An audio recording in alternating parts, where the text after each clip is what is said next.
It's just a square, isn't it? It's just a square. And you see it every time you play your podcast. So why is podcast cover art such a pain in the backside? Well, that's what I'm going to get to today as a way of just helping out mainly kind of the newer podcasters who are getting those pesky rejections from Apple Podcasts. But before I do that, I just need to say welcome to the Podcast Accelerator, the thrice-weekly show that brings you podcast education, industry insights, and straight talking reactions to podcasting news. I'm your host, Mark Asquith, that British podcast guy, CEO and co-founder here at Rebel Base Media, the podcast tech company that creates products such as the Podcast Success Academy, podcast websites, Productivity, Rebel Base Studios, and Captivate.fm, the world's only growth-oriented podcast host, where you can host and start multiple shows for one simple price. Go ahead and see what all the fuss is about and go and transfer an existing podcasting completely for free at Captivate.fm. Now, I get it.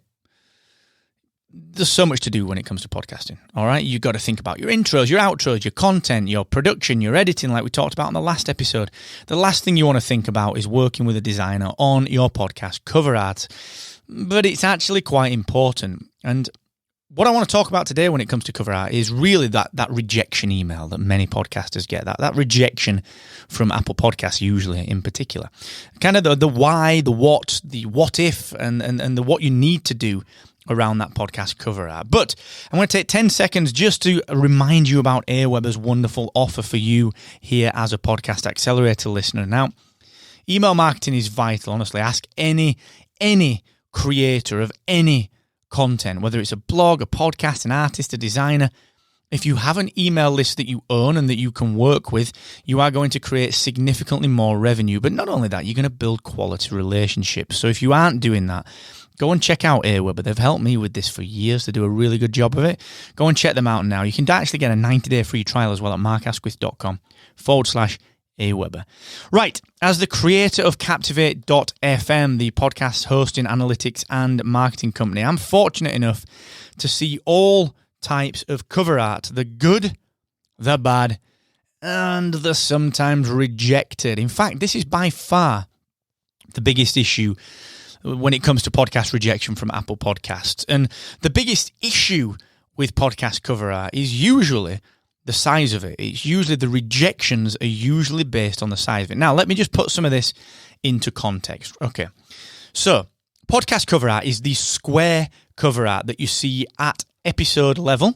So you can do episode specific cover art. So when you play an episode in Overcast or Spotify, even Apple Podcasts at times, seems a little bit sporadic, you will see an episode cover art. It's almost like buying a single, you know, the old singles.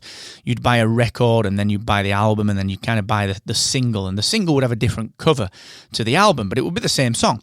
And that's what this is, okay? The episode level cover art is your single. But of course, then you've got the album itself. You've got essentially the main show cover art, which everyone sees, all right? This is the thing that appears in the directories, the search results. It's the thing that you publicize a heck of a lot of the time.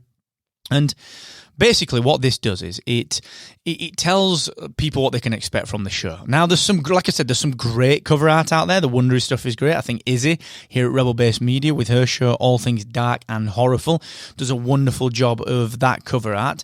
And there's some kind of pretty gaudy stuff, honestly, usually from like business people, entrepreneurs, where it's like the John Smith show and just a picture of John.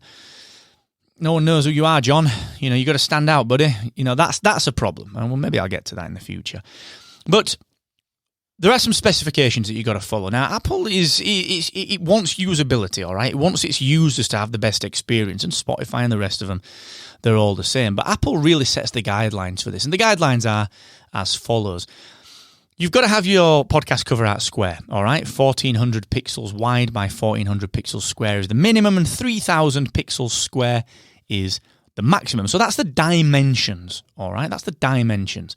It's got to be in the RGB, red, green, and blue, color space, which is something for your designer to sort out. Don't worry about that. It's got to be, you know, your designer's doing that. Or if you're using something like Canva, that's all good. Our designers here at Podcast Design Studio, where we will design your cover art for you, we handle that. You can check that out, podcastdesign.studio. Now, The next one is the one that tends to get people a little bit flustered, because this is what Apple rejects things for. Now, there's no hard and fast rule on this. It doesn't actually say it in the Apple specifications, but the best practice is that your image has to be small, okay? Under, ideally, 512 kilobytes. Now, that's a pretty small image for a big dimensioned picture, all right? But you can do it. It's fine. It can be done. Now, the reason for this is that it has to load quickly. If you've got a massive file size, like we get people uploading to Captivate their show cover art, thankfully, we will compress that. We will make it a little more usable.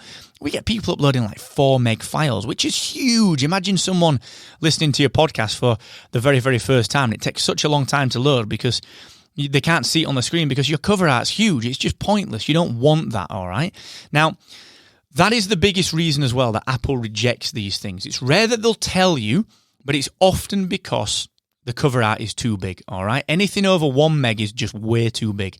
Your designer should be able to do this for you. Our designers, podcastdesign.studio, do this for you, all right? But if you're doing it yourself, you have to make sure that you have got a cover art that is less than, in my opinion, less than 500 kilobytes in size. Ideally, you want it as small as possible. And let's be honest, right? If you're doing it in Photoshop or something like that, you can actually get a really good quality JPEG cover art at 10% quality. And it can be tiny. You can get it to like 150 KB. Now, you're not going to sacrifice much quality because guess what? It's being seen at a tiny, tiny viewport. You've got a 3,000 pixel image being viewed at a maximum of about 400 pixels, all right, in real space.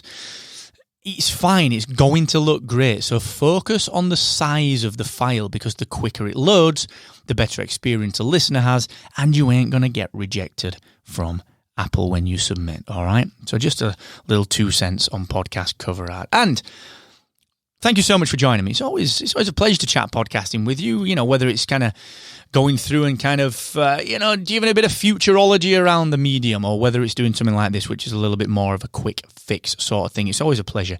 And if you enjoy the show, please go ahead and tell your podcasting friends, anyone that is into podcasting, that they can listen to this for free on any app that supports podcasts. And I'd love you to check out Captivate.fm, the podcast media, hosting, analytics and marketing company that is making waves in the industry, changing podcast hosting for the better. No longer do you have to handle old school interfaces or condescending support. You don't have to worry about any of that. We got your back, and it's easy. It's very exceptionally value driven, and you can import in for free. So go and check out a 7-day trial at Captivate.fm. And until the next time, do not forget, the more you expect from yourself, the more you will excel.